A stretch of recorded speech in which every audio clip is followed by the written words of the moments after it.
প্রতিটা ম্যাচ, প্রতিটা মুহূর্ত, জয়ের উল্লাস আর হারের নীরবতা। মাঠের খেলা, টেবিলের খেলা, আবেগ, অ্যাকশন আর বিশ্লেষণ। খেলা যেমন, খবরটাও ঠিক তেমন গরমাগরম। Welcome to Star Play. সাথে আছি আমি সারা মাহবুব। শুরুতেই শিরোনাম। দ্বিতীয় টেস্টের আগে ম্যাকায়ে প্রথম অনুশীলন করল বাংলাদেশ। নেট সেশনে নিজেদের ঝালিয়ে নিলেন লিটন মিরাজরা। একাদশে পরিবর্তন আনার আভাস। সাফের আগে শ্রীলঙ্কার ৮-৭ পরিকল্পনা। বাংলাদেশের আসিয়ান ভাগ্য এখনও অনিশ্চিত বাফুফের সিদ্ধান্তহীনতায়। সন্ধ্যায় এএফসি উইমেন্স চ্যাম্পিয়নশিপের দ্বিতীয় ম্যাচে মাঠে নামছে রাজশাহী স্টার্স। ঘুরে দাঁড়ানোর বার্তা দিলেন কোচ গোলাম রব্বানী ছোটন।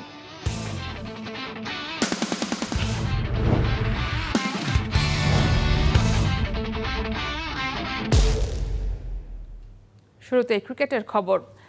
ম্যাকায়ে অস্ট্রেলিয়ার বিপক্ষে সিরিজের দ্বিতীয় ও শেষ টেস্টের আগে প্রথম অনুশীলন করেছে বাংলাদেশ। প্রথম ম্যাচে দাপুটে জয়ের পর স্বাগতিকদের ক্লিন সুইপ করতে চায় টাইগাররা। অনুশীলনের শুরুতেই নতুন টেস্ট ভেন্যুর পিছের দিকে নজর ছিল পুরো দলের।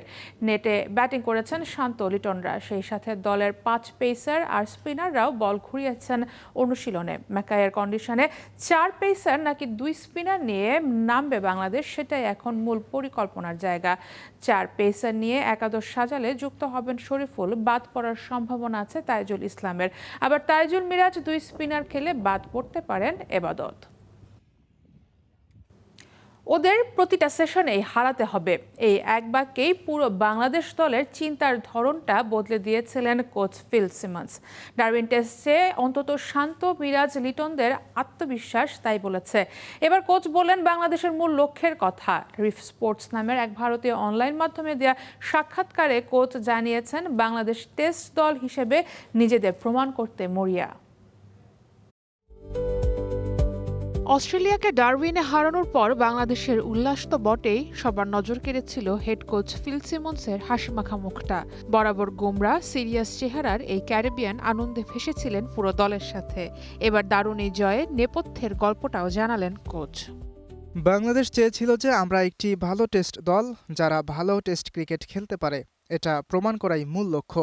সবচেয়ে গুরুত্বপূর্ণ বিষয় হলো দেশের বাইরে আমরা ভালো আন্তর্জাতিক ক্রিকেট খেলতে পারি, বিশেষ করে অস্ট্রেলিয়া, ইংল্যান্ড ও দক্ষিণ আফ্রিকার মতো জায়গায়, যেখানে বাউন্স ও পেসের কারণে মানুষ মনে করে আমরা সমস্যায় পড়ব। ছেলেরা সত্যি নিজেদের প্রমাণ করতে মরিয়া যে এশিয়ার বাইরেও আমরা ভালো ক্রিকেট খেলতে সক্ষম। অস্ট্রেলিয়ার ব্যাটিং লাইন আপটা দুমড়ে দিয়েছিলেন হাসান মাহমুদ, কিন্তু প্রথম টেস্টের পর হাসান না, সিমন্সের কণ্ঠে স্তুতি শোনা গেল মিরাজকে নিয়ে। অলরাউন্ডার মেহেদী হাসান মিরাজ দারুইনে সম্ভবত ক্যারিয়ারের সেরা ম্যাচটাই খেলেছেন। নিজের দ্বিতীয় ইনিংসে আমরা তার বিশ্বমানের অফ স্পিন বোলিং দেখেছি। 50 ওভারের ওয়ানডে ফরম্যাটে আমার মনে হয় সে 2 নম্বরে আছে। টেস্টেও সে ক্রমেই উপরে উঠছে। এই জয়ে সিমন্সের আবেগ ছুঁয়েছে মুশফিকের আনন্দ দেখেও। দলের সব থেকে সিনিয়র মুশফিকুর রহিম যেভাবে টেস্টটাকে ভালোবেসে এখনো খেলে যাচ্ছেন, তার জন্য আলাদা কৃতিত্ব দিলেন কোচ। মুশফিকুর রহিমের মতো একজন মানুষের জন্য যে দীর্ঘদিন ধরে দলের সাথে আছে এবং অনেক কঠিন সময় পার করেছে, তার মুখে এই আনন্দ দেখতে পাওয়াটা ছিল দারুণ অনুভূতির। আমি তাদের উদযাপন এবং এই ম্যাচ জয় উপভোগ করার ধরনটা সত্যি খুব উপভোগ করেছি। অস্ট্রেলিয়ার বিপক্ষে 9 উইকেটের বড় জয় করা কোচ সিমন্সকে করেছে নমনীয়। তাই তো পুরো দলের আনন্দে সেদিন ছিল না কোনো রেস্ট্রিকশন। সাধারণত আমি হলে বড় কোনো উদযাপনের অনুমতি দিতাম না, কারণ আমাদের সামনে এখনও একটি ম্যাচ বাকি রয়েছে। কিন্তু এবার আমি নিজেকে ধরে রাখতে পারিনি। এমনকি ড্রেসিং রুমেও আমাকে শুধু একপাশে বসে তাদের আনন্দ উদযাপন উপভোগ করতে হয়েছে, কারণ জয়টা সত্যি অনেক বড় ছিল। অস্ট্রেলিয়াকে প্রথম টেস্টে হারিয়ে দারুণ আত্মবিশ্বাসী পুরো দল। তবে টাইগারদের সেই আবেগটা নিয়ন্ত্রণের দায়িত্ব কাঁধে সজাগ ফিল সিমন্স। চোখ এবার সিরিজ জয়ে। সারা মাহবুব, স্টার প্লে। এবারে ফুটবলের খবর। বাফুফের সভাপতি তাবিথ আওয়াল বলছেন ফিফার পক্ষ থেকে এখনও আসিয়ান কাপ খেলার ব্যাপারে নিশ্চিত করা হয়নি। অন্যদিকে বাফুফের সহ সভাপতি সাব্বের আহমেদ আরেফ বলছেন বাফুফের পক্ষ থেকে এখনও ফিফাকে সিদ্ধান্ত জানানো হয়নি। ইসি মিটিংয়ের পর বাফুফের সিদ্ধান্ত নেবে খেলা বা না খেলার ব্যাপারে। আমাদের মতামত তো লাগবে, যেহেতু আমরা খেলবো। তারপরে তারপরে ফিফার কাছে বলবো। ফিফা যখন অফিশিয়ালি বাংলাদেশকে রেকগনাইজ করবে। ফিফা বাফুফের কাছে আসিয়ান কাপ খেলা নিয়ে আগ্রহ জানতে চেয়েছে, কিন্তু প্রায় সপ্তাহখানেক পেরিয়ে গেলেও বাফুফের পক্ষ থেকে এখনও হ্যাঁ বা না জানানো হয়নি। বাংলাদেশ ফুটবল ফেডারেশন এখনও অপেক্ষা করছে ইসি মিটিংয়ের জন্য। মিটিং শেষেই বাফুফের পক্ষ থেকে জানানো হবে দক্ষিণ পূর্ব এশিয়ার জনপ্রিয় এই টুর্নামেন্টটিতে বাংলাদেশ খেলবে কিনা। ফিফার আপগ্রেড তো এখন আমাদের কাছে নাই, আমরা জানাবার পর তারপর আবার ফিফা আমাদেরকে এই করবে। আমরা এখনো কিছু বলি নেই, ইয়েস তো বলি নেই, ওটা তো ইসি মেম্বারদের সঙ্গে মিটিং করে তারপর থেকে এটা আমরা ইনফর্ম করব। আমাদের মতামত তো লাগবে, যেহেতু আমরা খেলবো। তারপরে ফিফার কাছে বলবো যে আমরা আমাদের ডিসিশন জানাবো। না, লুফে নিতে পারিনি তা সেটা ঠিক না, আমরা লুফে নেই তা না, লুফে নিচ্ছি, কিন্তু এখন আমাদের পুরোপুরি সিদ্ধান্তটা আসে নাই। পুরোপুরি সিদ্ধান্ত না আসা পর্যন্ত আপনাদেরকে আমরা অ্যাকুরেট তো আমরা কিছু বলতে পারতেছি না। আসিয়ান কাপে বাংলাদেশের খেলা কিংবা না খেলা নিয়ে যে ধোঁয়াশা, সেই ধোঁয়াশা কিন্তু আরও বাড়লো, কারণ এতদিন থেকে বাফুফের পক্ষ থেকে বিভিন্নভাবে জানানো হচ্ছিল বাংলাদেশ এই টুর্নামেন্টটিতে অংশগ্রহণ করার জন্য শতভাগ রাজি, শুধু ফিফার পক্ষ থেকে হ্যাঁ বা না নিশ্চিত হওয়ার জন্য অপেক্ষা করছে। হয় অনেক কিছু অফকোর্স প্রসেস চলমানকারী সময় আপনারা জেনে যান, বাট আমার তরফ থেকে আমি এখনও কমেন্ট করতে পারছি না। ফিফা যখন অফিশিয়ালি বাংলাদেশকে রেকগনাইজ করবে as a participant in the upcoming ASEAN series, তখন আমি এটা নিয়ে একটা বক্তব্য রাখতে পারবো। আপাতত আমি কিছু বলতে পারছি না। আসিয়ান কাপে খেলতে চায় না থমাস ডুলি, এমন গুঞ্জন সংবাদ মাধ্যম থেকে শুরু করে সামাজিক মাধ্যমেও। তবে ডুলি এই তথ্যকে মিথ্যা বলে উড়িয়ে দিয়ে জানিয়েছেন আসিয়ান কাপে সুযোগ পেলে অবশ্যই খেলতে চান, তবে টুর্নামেন্টে অংশগ্রহণ করা বা না করা তার হাতে নেই। I'm not the one who's signing the papers, so I'm the wrong person to ask where are we right now. Yasir Arafat সবুজ, স্টার প্লে, ঢাকা। 100% go. সাফ চ্যাম্পিয়নশিপে বাংলাদেশের গ্রুপেই শ্রীলঙ্কা। ঘরের মাঠে স্বাগতিক বাংলাদেশের বিপক্ষে মাঠে নামার আগে লঙ্কানদের প্রস্তুতিও বেশ পরিকল্পিত। সাফের প্রায় 1 মাস আগে 4টি আন্তর্জাতিক প্রীতি ম্যাচ খেলবে তারা। প্রতিপক্ষের র্যাঙ্কিংয়ে যেমন বৈচিত্র্য আছে, তেমনি আছে শক্তি যাচাইয়ের সুযোগ। নিজেদের মাঠে সাফ, তার আগে সেপ্টেম্বর উইন্ডোতে বাংলাদেশের প্রস্তুতি কেমন হবে ওই পরিকল্পনা এখনো আলোর মুখ দেখেনি। অথচ হামজাদের গ্রুপে থাকা শ্রীলঙ্কা ঠিকই নিজেদের পরিকল্পনা সাজিয়ে নিয়েছে। সাফের মঞ্চে বাংলাদেশের চ্যালেঞ্জটা সহজ করতে চায় না শ্রীলঙ্কা, বরং ঢাকায় আসার আগে নিজেদের ঝালিয়ে নিতে সাজিয়েছে 4 ম্যাচের প্রস্তুতি সূচি। সেপ্টেম্বর উইন্ডোতে প্রথমেই 27 ও 30 সেপ্টেম্বর টানা 2 ম্যাচ সেশেলসের বিপক্ষে খেলবে শ্রীলঙ্কা। এরপর 4 অক্টোবর সিরিয়া আর 6 অক্টোবর মরিশাসের বিপক্ষে মাঠে নামবে লঙ্কানরা। ফিফার 20 জুলাইয়ের সবশেষ অফিসিয়াল র্যাঙ্কিংয়ে শ্রীলঙ্কার অবস্থান 187তম, সেশেলস 204, অর্থাৎ শ্রীলঙ্কার চেয়েও 17 ধাপ পিছিয়ে। ফলে এই 2 ম্যাচে মূলত স্কোয়াড ফরমেশন আর নতুন খেলোয়াড়দের যাচাই করার সুযোগ পাবে কোচিং স্টাফ।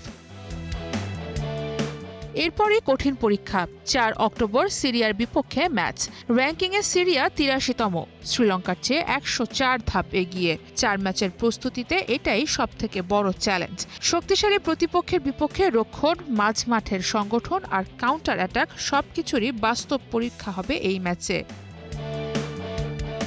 আর 2 দিন পর 6 অক্টোবর মরিশাসের বিপক্ষে শেষ প্রস্তুতি ম্যাচ। ফিফা র্যাঙ্কিংয়ে মরিশাস 178তম, শ্রীলঙ্কার চেয়ে মাত্র 9 ধাপ এগিয়ে। অর্থাৎ সিরিয়ার বিপক্ষে বড় পরীক্ষার পর মরিশাস ম্যাচ হতে পারে সাফের আগে চূড়ান্ত কম্বিনেশন ঠিক করার সুযোগ।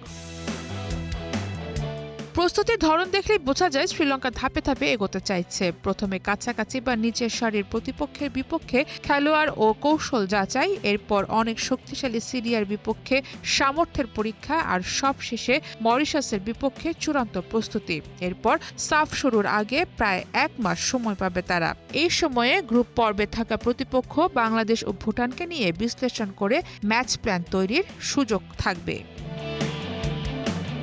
র্যাঙ্কিংয়ে পিছিয়ে থাকলেও প্রস্তুতিতে পিছিয়ে নেই শ্রীলঙ্কা। 4 ম্যাচের এই মহড়ায় নিজেদের পরীক্ষা করে ঢাকায় আসতে চায় লঙ্কানরা। তাই সাফের প্রথম ম্যাচে বাংলাদেশের সামনে শুধু একটি দল নয়, থাকবে প্রায় 1.5 মাসের প্রস্তুতি নিয়ে আসা এক শ্রীলঙ্কা।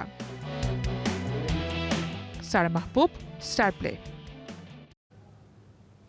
কুইন সুলিভানকে ফাউল করায় চুপ থাকতে পারলেন না ছোট ভাই কাভান সুলিভান। যোগ করার সময়ের শেষ দিকে নিজেদের বক্সের ভেতরে কুইনকে ফাউল করলে ভাইয়ের পাশে দাঁড়াতে ছুটে আসেন 16 বছরের কাভান। এক পর্যায়ে ইয়ানিক ব্রাইটের সঙ্গে ধাক্কাধাক্কিতে জড়িয়ে পড়েন তিনি। শেষ পর্যন্ত দুজনকেই লাল কার্ড দেখান রেফারি। ভাইকে রক্ষা করতে গিয়ে ক্যারিয়ারের প্রথম MLS লাল কার্ড দেখলেন কাভান। বিস্তারিত গোলাম মোর্শেদের রিপোর্টে।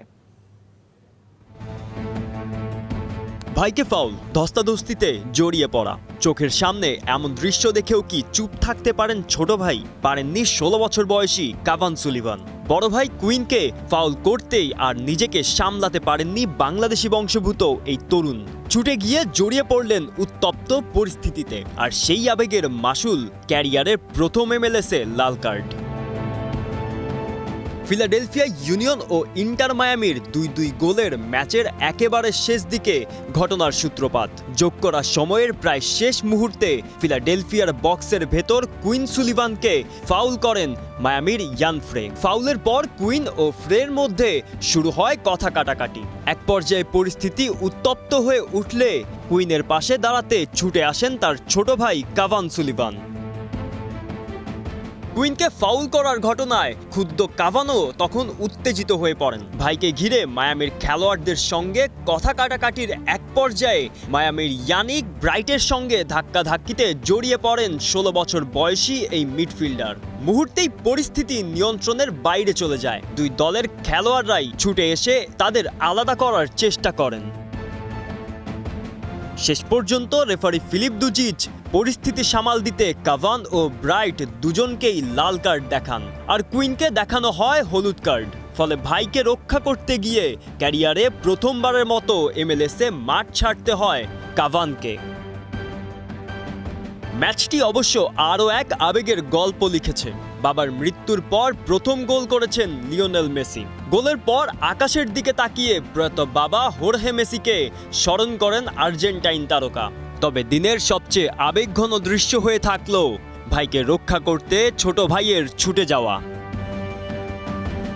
গোলাম মোর্শেদ, স্টার প্লে। এশিয়ার মঞ্চে নিজেদের টিকিয়ে রাখার লড়াইয়ে আজ মাঠে নামবে বাংলাদেশের রাজশাহী স্টারস FC। প্রতিপক্ষ স্বাগতিক মালয়েশিয়ার সাবাহ FC। প্রথম ম্যাচের ভুল শুধরে এই ম্যাচে ঘুরে দাঁড়ানোই লক্ষ্য গোলাম রব্বানী ছোটনের শিষ্যদের। আন্তর্জাতিক মঞ্চে প্রথম ম্যাচের ধাক্কা সামলে নতুন শুরুর অপেক্ষায় রাজশাহী স্টারস। গ্রুপ পর্বে নিজেদের প্রথম ম্যাচে ইস্ট বেঙ্গল FC'র কাছে 4-0 ব্যবধানে হারের পর দ্বিতীয় ম্যাচে নতুন পরিকল্পনা সাজাচ্ছেন কোচ গোলাম রব্বানী ছোটন। সাবা খুবই ভালো টিম এবং বেশ ভালো প্লেয়ার আছে। তো আমরা হলো সাবাকে রেসপেক্ট করছি, কিন্তু আমরা আমাদের খেলা খেলবো। আশা করি যে আমরা সামনে ম্যাচে আমাদের মেয়েরা তাদের বেস্ট ফুটবলটাই খেলবে এবং একটা কম্পিটিটিভ ম্যাচ হবে। ঘরের মাঠ লিকাস স্টেডিয়ামের চেনা কন্ডিশন, হোম ক্রাউডের সুবিধা আর নিজেদের প্রথম ম্যাচে গুয়ামের রোভার্স FC'র সাথে 13-0 গোলের জয়ের আত্মবিশ্বাস নিয়ে উজ্জীবিত স্বাগতিক সাবা FC।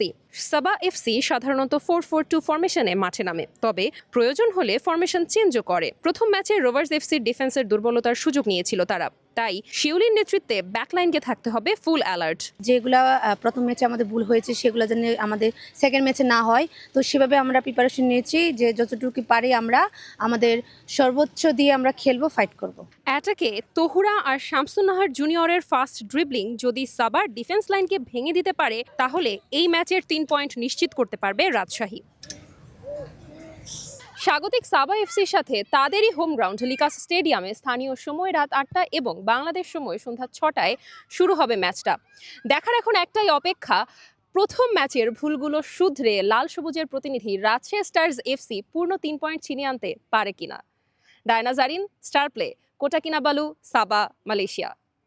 খেয়ে না খেয়ে জাতীয় ফুটবলের আঙিনায় উঠে আসার যাত্রাটা সহজ ছিল না ফারিহার। একদিকে প্রতিবন্ধী বাবা, দিনমজুর মায়ের সংসার ছিল চরম অভাব অনটনে ঘেরা, অন্যদিকে হাজারো কটু কথা, কটূক্তি আর সমাজের বাঁকা চোখ। তবে সব বাধা দূরে ঠেলে লক্ষ্য স্থির রেখে এগিয়েছে ফারিহা, পেয়েছে দেশ সেরা ফুটবলারের মুকুট। নাটোর থেকে তারিকুল হাসানের প্রতিবেদনে ডেস্ক রিপোর্ট। আমার বাবা একজন বাক প্রতিবন্ধী। আমার মা রাস্তায় কাজ করতো LSD, যেটা থেকে সে কিছু টাকা পেত। সেই টাকা দিয়ে আমাদের ছোট্ট সংসারটা চলতো।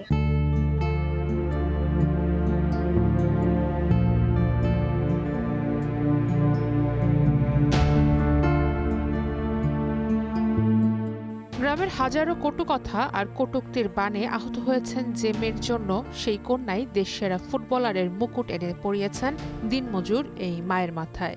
তাই তো নাটোরের প্রত্যন্ত গ্রামের রাস্তার নারী শ্রমিক আজেলা বেগমের কণ্ঠে গর্ব, চোখে আনন্দাশ্রু।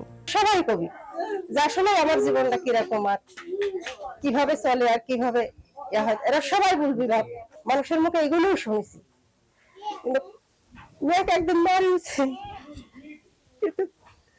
মানুষের কথা মেলা কিছু কইছি, মেলা সহ্য করেছি করে এখন তো এক ধাপ পাইছে হেঁটে নাই, মেয়ে সব সময় আগে। গল্পটা লালপুর উপজেলার নান্দরায়পুর গ্রামের বিস্ময় বালিকা জান্নাতুল ফেরদৌস ফারিহার। পুরো এলাকার কাছে তিনি ফারিহামণি। নতুন করে স্পোর্টসে মেয়েদের ফুটবলে রাজশাহী অঞ্চলের বিশাল জয়ের পেছনে এই কিশোরীর রয়েছে বিশেষ অবদান। গুরুত্বপূর্ণ 2 ম্যাচের 7টি গোলের মধ্যে 5টি তার জাদুকরী পায়ের ছোঁয়ায়। সপ্তম শ্রেণীতে পড়ুয়া এই ফরওয়ার্ডের ফুটবলের আঙিনায় উঠে আসার গল্পটা অন্য সাধারণ 10টা মেয়ের মতো সহজ ছিল না। বাক প্রতিবন্ধী বাবা, দিনমজুর মা ও 3 ভাই বোনের সংসারে ছিল চরম প্রতিকূলতা আর অভাব অনটনে ঘেরা। শত টানাপোড়েনের মধ্যেও ফুটবলের স্বপ্নকে বুকে আগলে রেখেছেন ফারিহা। এখান থেকে অনেক ভালো ভালো প্লেয়ার বের হয়েছেন। যদি আমরা একটু সুযোগ সুবিধা পাই সবার কাছ থেকে, জাতীয় টিমে খেলতে চাই, দেশের জন্য কিছু করতে চাই, দেশের বাইরে দেশে যায় দেশের গর্বকে ছিনিয়ে আনতে চাই, এবং আরো অডিয়েন্সকে অনেক ধন্যবাদ দিতে চাই, তারা আমার পাশে আছেন এবং এভাবে যেন থাকেন। এই লড়াইয়ে তার পাশে ঢাল হয়ে সবসময় দাঁড়িয়েছিলেন তার কোচ মোহাম্মদ জুয়েল। অনুশীলনে যাওয়ার মতো যাতায়াত ভাড়া কিংবা ভালো বুট কেনার যখন টাকা ছিল না, তখন নিজের সন্তানের মতো সব ব্যবস্থা করেছেন কোচ। নদীর ধারে আমি মাছ দিচ্ছিলাম, তখন ও একটা পিচ্চি নিয়ে এসে বলে যে স্যার আমি তো ফুটবল খেলা শিখতে চাই। বললাম তোমার গার্জিয়ানরা কি অনুমতি দিবে? তবে আমি তাহলে বলে দেখি। তারপরে দেখি ইন্টার স্কুলে ভালো করছে, তারপরে অনূর্ধ্ব-12 খেলছে, সেটাতে ভালো করছে, তারপরে ওইটুকু হয়ে জেলা টিমে খেলছে। ফুটবলে ফারিহার বাবা মায়ের সমর্থনের সবথেকে বড় প্রাচীর হয়ে দাঁড়িয়েছিল সমাজের রক্ষণশীল দৃষ্টিভঙ্গি। নানা কটু কথা, কটূক্তি আর সমাজের সেই বাঁকা চোখকে দূরে ঠেলে লক্ষ্য স্থির রেখে এগিয়ে চলেছে ফারিহা, যে সংগ্রামে এখন অনুপ্রাণিত পুরো গ্রাম। সে যে এত দূর পর্যন্ত গিয়েছে, আমরা চাই সে আরো অনেক দূর পর্যন্ত এগিয়ে যাক। আমরা দোয়া করি যে ভালো কিছু হোক, ভালো কিছু করুক জীবনে, আমরা চাই।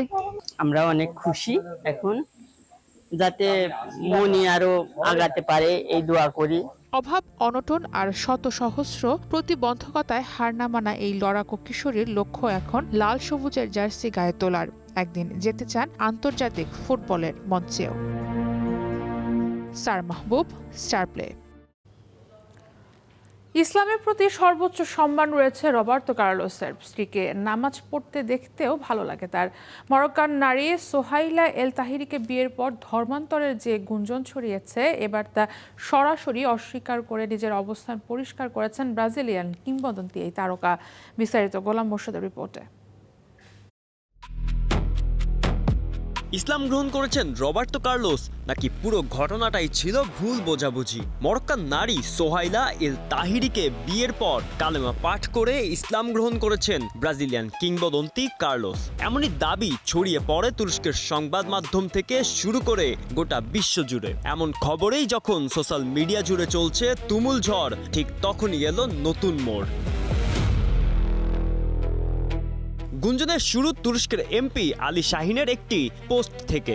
সাও পাওলোতে ব্রাজিলের মুসলিম সম্প্রদায়ের প্রতিনিধিদের সঙ্গে সাক্ষাতের পর তিনি জানান, ব্রাজিলের ইসলামিক নেতা শেখ জিহাদ হামাদা তাকে বলেছেন কার্লোস দীর্ঘদিন ধরে তার সাথে যোগাযোগে ছিলেন এবং প্রায় 4 সপ্তাহ আগে সাক্ষাতে কালেমা পাঠ করে ইসলাম গ্রহণ করেছেন। কার্লোসের বিয়ের ছবিও এ সময় আলোচনায় আসে। মরক্কোর বংশোদ্ভূত স্প্যানিশ ফুটবল এজেন্ট সোহাইলা এল তাহিরির সাথে তার বিয়ের ছবি 17 আগস্ট নতুন করে ছড়িয়ে পড়ে। যদিও জানুয়ারিতে বিয়ের পর 25 জুলাই ঘনিষ্ঠদের নিয়ে হয় আনুষ্ঠানিকতা। সৌদির এক সংবাদ মাধ্যমকে দেওয়া সাক্ষাৎকারে অবশেষে নিজের অবস্থান স্পষ্ট করেছেন সাবেক এই রিয়াল মাদ্রিদ তারকা। ইসলামের প্রতি তার সর্বোচ্চ সম্মান রয়েছে, কিন্তু ইসলাম গ্রহণ নিয়ে যে খবর ছড়িয়েছে সেটি সত্য নয় বলে সরাসরি জানিয়ে দিয়েছেন তিনি।